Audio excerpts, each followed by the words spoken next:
Hello, स्वागत है आपका पिंकी कोसी किचन में। आज हम बनाने वाले हैं गेहूं के आटे का बहुत ही कुरकुरा क्रिस्पी सा नाश्ता।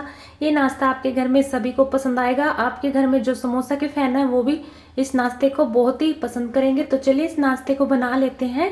इस नाश्ते को बनाने के लिए हम लेंगे 1 कप गेहूं का आटा। आटे को छान कर लेंगे। आटे को एक बाउल के अंदर डाल देंगे। अब आटे में डालेंगे आधा छोटा चम्मच नमक डालेंगे, यानी कि स्वाद के अनुसार नमक डाल देंगे। आधा छोटा चम्मच अजवाइन डालेंगे। इसमें अजवाइन का बहुत ही अच्छा फ्लेवर आता है। 1 चम्मच डालेंगे देसी घी। देसी घी की जगह आप इसमें रिफाइंड ऑयल भी डाल सकते हैं। और आधा छोटा चम्मच डाल देंगे चिली फ्लेक्स, यानी कि कुटी हुई लाल मिर्च। आप इनको स्किप भी कर सकते हैं। और हरा धनिया काट कर डाल देंगे छोटे छोटे पत्ते को। अब सब चीजों को हम एक बार मिक्स कर लेते हैं।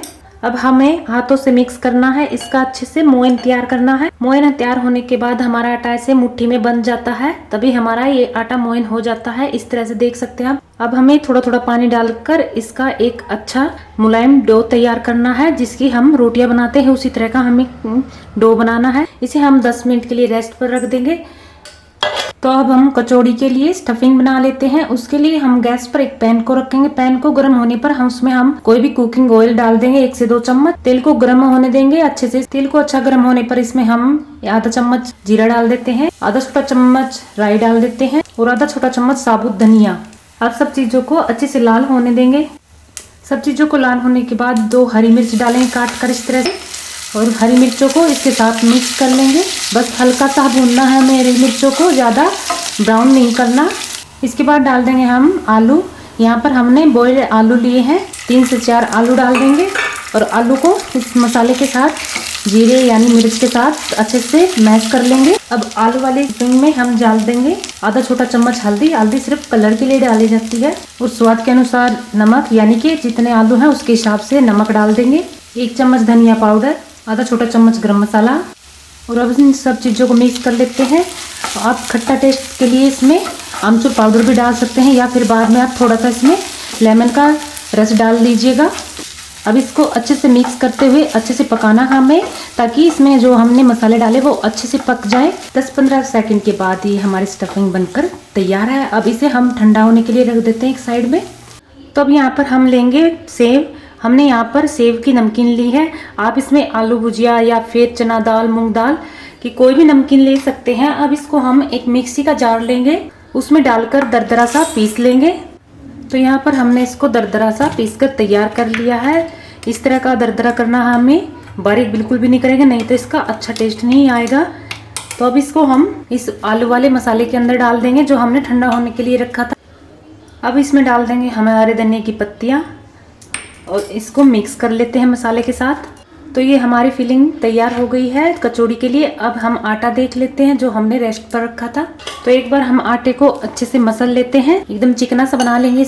इस तरह से चिकना बना लेंगे। अब इसमें से एक गोल बॉल्स तोड़ लेंगे। जैसे रोटी के लिए पेड़ा तोड़ते हैं उतना ही हम इसमें से एक पेड़ा तोड़ लेंगे इस तरह से।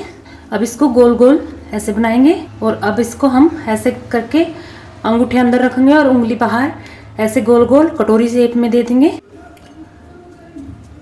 इस तरह से हम कटोरी बना लेंगे। अब इसके अंदर हम 2 चम्मच फिलिंग रख देंगे, ऐसे भर देंगे इसको और अच्छे से चम्मच से दबा देंगे ताकि ये अच्छे से सेट हो जाए इसमें। अब इसको हमें कवर करना है, ऐसे फोल्ड करते चले जाएंगे दबाते हुए।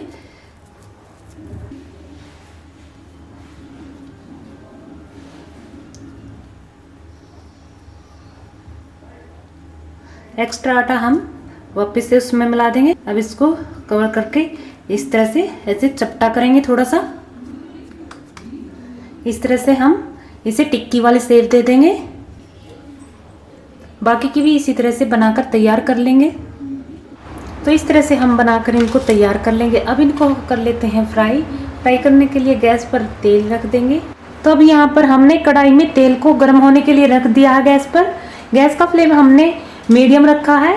तो मीडियम हाई पर हम इस तेल को गर्म करने के बाद इसमें हम इन कचौड़ी को डाल देंगे।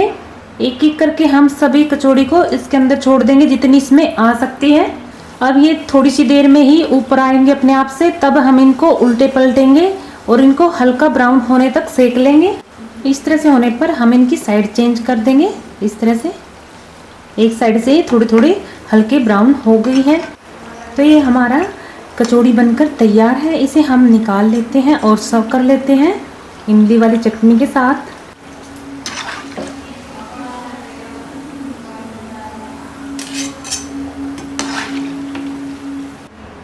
तो हमने इसको इमली के साथ सर्व किया है। ये एकदम खस्ता क्रिस्पी कचौड़ी बनकर तैयार है। इसे आप इंजॉय लीजिएगा। अगर रेसिपी अच्छी लगे तो लाइक शेयर जरूर दीजिएगा। मिलते हैं एक और नई वीडियो के साथ, तब तक के लिए बाय, धन्यवाद एंड थैंक्स फॉर वॉचिंग।